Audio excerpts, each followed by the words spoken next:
स्वागत है दोस्तों एक बार फिर से आपके अपने YouTube channel learn about medicine में, जहां आप पाते हैं दवाइयों के बारे में संपूर्ण जानकारी।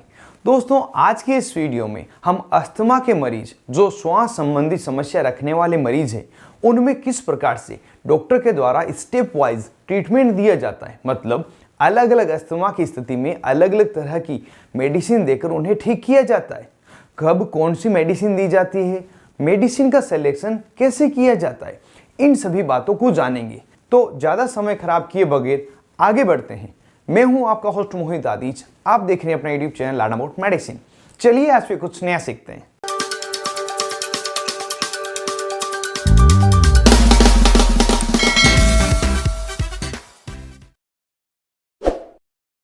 हेलो फ्रेंड्स, नमस्ते दोस्तों।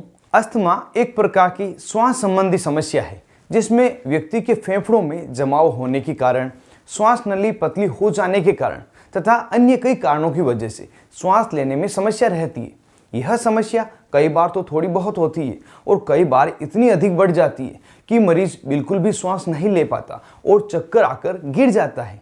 इसलिए सभी समय एक जैसी दवाई देना उचित नहीं होता। इसलिए डॉक्टर के द्वारा अलग अलग समय में अलग अलग स्थिति में अलग अलग दवाइयाँ दी जाती है, जिसको हम स्टेप बाय स्टेप जान लेते हैं।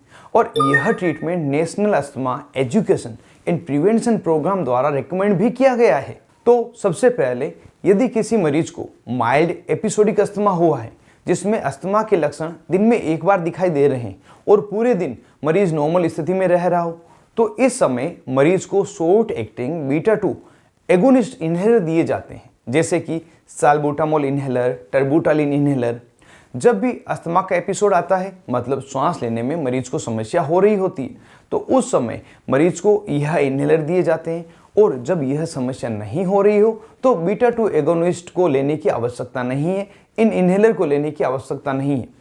इन इन्हेलर को अस्थमा अटैक के बचाव के लिए नहीं दिया जा सकता।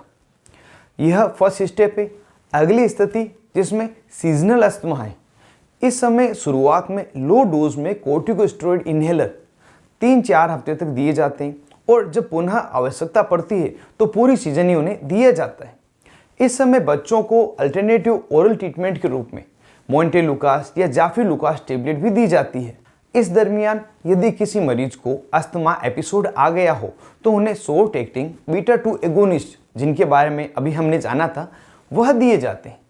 अगली स्थिति जिसमें माइल्ड क्रोनिक अस्थमा हुआ हो, कई बार लक्षण बहुत ही ज़्यादा सीवियर हो जाते हैं।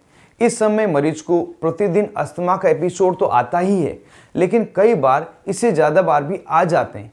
इस समय स्टेप 2 को फॉलो किया जाता है।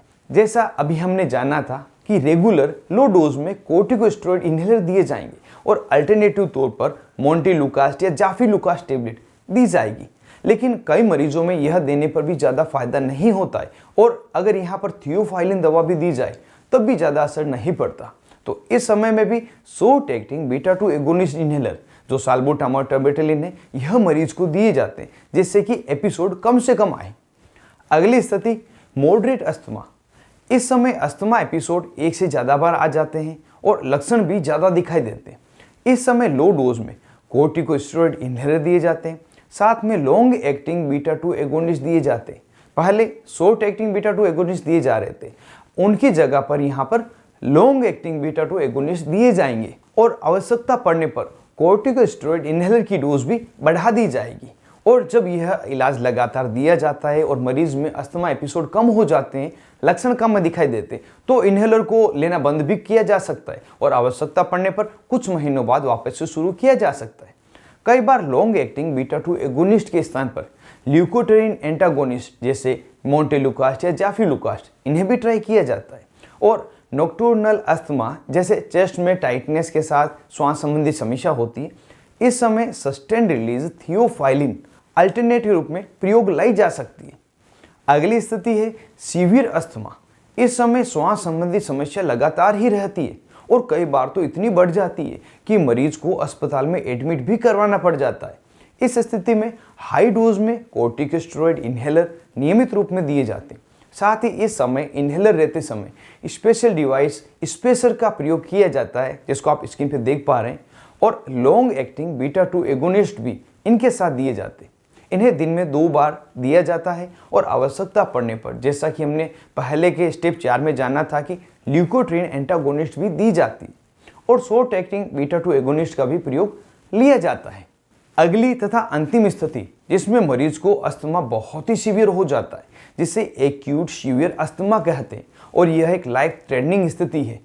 इस समय अपर रेस्पिरेटरी ट्रैक्ट में इन्फेक्शन होना भी एक आम बात ही है। इस समय मरीज खुद श्वास नहीं ले पाता, जिस कारण से मरीज को दवाओं के साथ में ऑक्सीजन भी दी जाती है और श्वास लेने के लिए नाक में नली लगाई जाती है। इस समय मरीज को हाइड्रोकोर्टिसोन इंजेक्शन दिया जाता है, जो हाई डोज में फ्रीक्वेंटली दिया जाएगा, मतलब थोड़े थोड़े समय बाद में दिया जाएगा, और आवश्यकता पड़ने पर साल्बुटामोल तथा इप्राट्रोपियम, इन दोनों रेस्पुल से नेबुलाइज भी किया जाएगा, इनके बफारे भी दिए जाएंगे।